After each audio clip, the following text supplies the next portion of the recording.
Absolument qu'on fasse la distinction entre la pratique religieuse et la spiritualité. Parce que tu peux avoir une spiritualité forte, développée, en n'ayant que très peu, voire pas du tout de pratique religieuse. Alhamdulillahi Rabbil Alamin, wa bihi astaghin, wa sallallahu ala nabiyyina Muhammadin, wa ala alihi wa sahbihi ajma'in, amma ba'd. Alors j'aurais aimé ici répondre à cette ambiguïté qui, au-delà d'être fausse et infondée, comporte énormément d'égarements contraires aux valeurs de l'islam. Tout d'abord, sachez que la foi en islam englobe les actes du cœur, du corps et la parole. La foi en islam regroupe ces trois choses.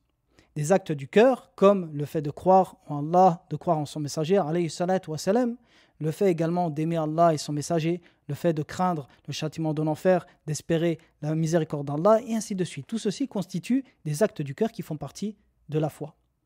Allah dit dans son livre « Fala takhafuhum wa khafuni in kuntum mu'minin » Ne les craignez pas et craignez-moi si vous êtes croyants. Ici, Allah a conditionné la croyance, a conditionné la foi par quoi? Par le fait de le craindre. Ensuite, la foi englobe les actes du corps, comme la prière, le jeûne, l'aumône, et ainsi de suite. Et également la parole, comme le fait de dire La ilaha illallah, Muhammad Rasulullah, la lecture du Coran, le fait de commander le bien, d'interdire le mal, et ainsi de suite. Alors, si vous étudiez les textes du Coran et de la Sunna, vous verrez que tous convergent dans la même direction. Tous convergent pour dire que la foi englobe les actes du cœur, du corps et la parole. Parmi ces textes, on trouve la parole du prophète alayhi salatu wa salam, rapportée par son compagnon Abu Hurayra radiyallahu anhu. Hadith que nous trouvons dans les deux recueils de hadiths authentiques de l'imam al-Bukhari et l'imam Muslim rahimahumullahu ta'ala. Et sachez que lorsque l'imam al-Bukhari et l'imam Muslim s'accordent sur l'authentification d'un hadith, eh bien ce hadith a atteint le plus haut degré d'authenticité dans les récits de la sunna, comme l'a mentionné les savants du hadith. D'accord? Donc ce hadith rapporté par l'imam al-Bukhari et le Muslim, Abu Hurayra nous dit que le prophète alayhi salatu wa salam a dit « La foi est constituée de 60 branches et quelques. » La foi est constituée de 60 branches et quelques. La plus haute de ces branches est la parole « La ilaha illallah ». Et la plus basse de celle-ci est le fait d'enlever un obstacle de la route. Et la pudeur est une branche de la foi. Regardez ici dans ce hadith, qui est un des hadiths les plus authentiques de la sunna. Le messager d'Allah alayhi salatu wa salam, a expliqué la foi en disant qu'elle a de nombreuses branches, plus de 60. Et parmi ces branches, la plus haute d'entre elles, c'est une parole. La parole par laquelle on rentre dans l'islam, le fait de dire la ilaha illallah. Et la plus basse d'entre elles est une action, le fait d'enlever un obstacle de la route.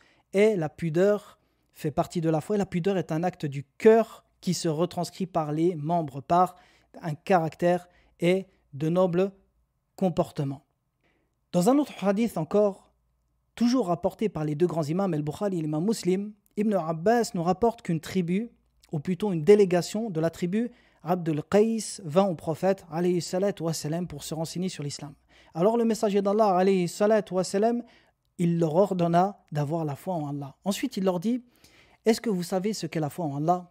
Ils dirent « Allah et son messager sont plus savants. » Alors le messager d'Allah va dire « Shahadatu an la ilaha illallah wa iqamu salati wa ita'u zakati wa sawmu ramadan wa an tu'tul khumsa min al-maghnami. » Ici le messager d'Allah alayhi salatu wa salam enseigne à une délégation d'une grande tribu arabe ce qu'est la foi. Et écoutez bien ce qu'il va dire. Il dit la shahadatu an la ilaha illallah, l'attestation de foi qu'il n'y a de divinité digne d'adoration qu'Allah.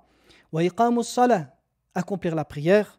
Wa ita'u zakat, donner l'aumône obligatoire. Wa sawmu ramadan, jeûner le mois de Ramadan et donner le 5e du butin de guerre. Vous voyez ici que le messager d'Allah alayhi salatu wa salam a expliqué la foi par une parole, la ilaha illallah, également par des actes comme la prière, le jeûne et l'aumône.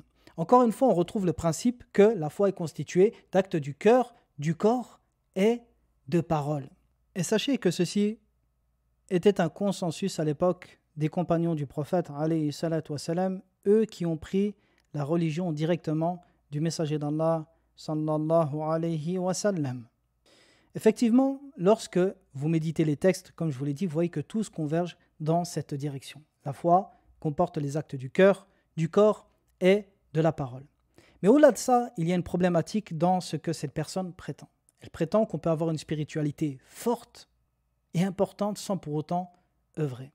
Seulement, le cœur et la spiritualité n'est-elle pas l'âme de l'homme, l'âme de ses actes? Ce que la personne désire le plus, ne va-t-elle pas œuvrer dans l'obtention et dans le but d'obtenir ce qu'elle désire?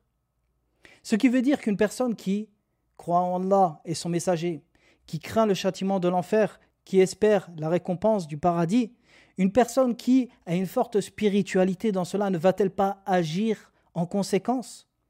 Et bien sûr que si, toute personne douée de raison sait cela. Une personne qui aime une chose abondamment va forcément œuvrer pour acquérir cette chose.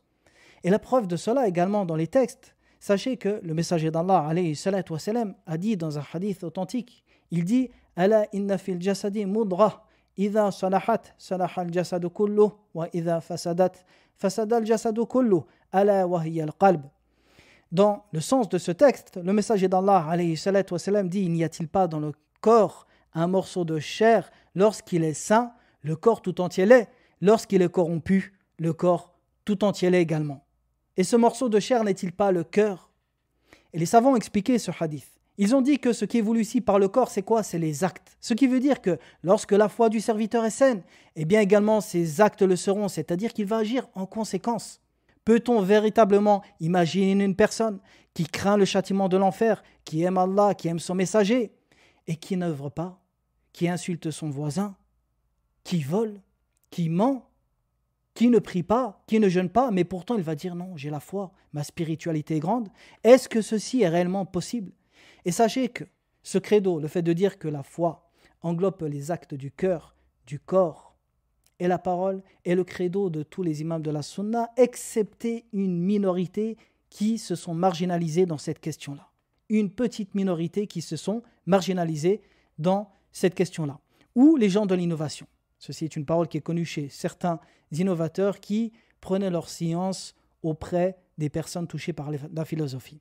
Mais la base est que tous les imams, comme l'imam Malik, l'imam Shafi'i, l'imam Ahmed, l'imam Sufyan al-Thawri, al-Awzari, Layth, et ainsi de suite, tous les grands imams, jusqu'à notre époque, aujourd'hui, sont tous unanimes sur le fait que la foi englobe les actes du cœur, du corps et de la parole. Ou auquel cas, quelle différence y aurait-il entre le plus pieux d'entre nous qui prie toutes les nuits, qui jeûne le jour, qui donne en aumône, et le plus pervers, tant que celui-ci prétendra avoir une spiritualité dans son cœur.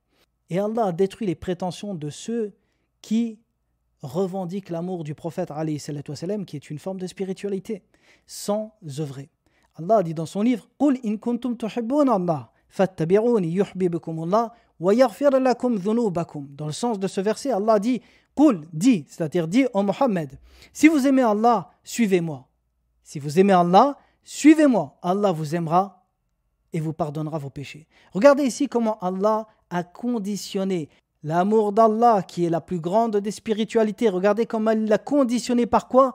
Par le suivi du prophète alayhi salatu wa salam. Et c'est pour cela qu'il n'y a pas d'amour réel d'Allah sans acte. À tel point où l'immense majorité des savants disent qu'une personne qui n'œuvre pas du tout n'est pas musulmane. Une personne qui n'œuvre pas du tout, ni par la parole, ni par les actes du corps, c'est-à-dire qu'il ne jeûne pas, il ne prie pas, il ne donne rien en aumône et ne lit rien du Coran, même s'il a prononcé la shahada une fois dans sa vie, eh bien ils disent que cette personne n'est pas musulmane. Effectivement, la religion de l'islam est une religion de lumière. C'est une religion qui est basée sur la science et les actes. La science qui va s'ancrer dans le cœur et donner des fruits par les actes. On craint Allah, on apprend qui est notre Seigneur par ses noms de majesté et par sa législation qu'il a révélée, puis celle-ci, on la met en pratique. Ou alors, quel est le but de connaître sans le mettre en pratique? Et comme je le disais, ce discours est extrêmement dangereux. C'est pour cela que vous trouverez que la plupart des livres de croyances qui sont écrits depuis le 2e siècle de l'Hégire jusqu'à notre époque aujourd'hui, ils mentionnent tous, sans exception, que la foi est constituée d'actes du cœur, du corps et de la langue. Pourquoi? Car cette question est extrêmement dangereuse. Car elle implique que beaucoup de musulmans pourraient se laisser aller à délaisser tout type de pratique. La prière, le jeûne, plus rien ne pratiquer de leur religion en pensant, leurrés par ce discours, qu'ils sont toujours musulmans. Alors que, comme je le disais, la majorité des gens de science voient qu'une personne qui délaisse tous les actes n'est pas musulmane. De même qu'une grande majorité des savants, une grande partie des savants, voient également que celui qui délaisse seulement la prière n'est pas musulman. Alors que dire d'une personne qui ne jeûnerait pas, ne prierait pas, ne lirait rien du Coran, ne prononcerait jamais le nom d'Allah et prétendra avoir une spiritualité intérieure. Et à travers ce discours, alors qui est dit soit par ignorance, soit volontairement, il y a une façon perfide et sournoise de vouloir attaquer les musulmans dans leur religion. Le but de certains par ce type de discours est d'emmener les musulmans à délaisser leurs pratiques. Ne pratiquez plus votre religion, car ce qui est important, c'est ce qu'il y a dans le cœur. Cette prétention, comme je l'ai dit, est vaine et n'a pas de place en islam. L'islam est une religion de lumière, fondée sur une science divine, révélée au meilleur des prophètes, alayhi salatu wa salam, qui repose sur le Coran et la Sunna, et cette science doit se traduire par des actes. Wa sallallahu ala nabiyyina Muhammadin wa ala alihi wa sahbihi ajma'in.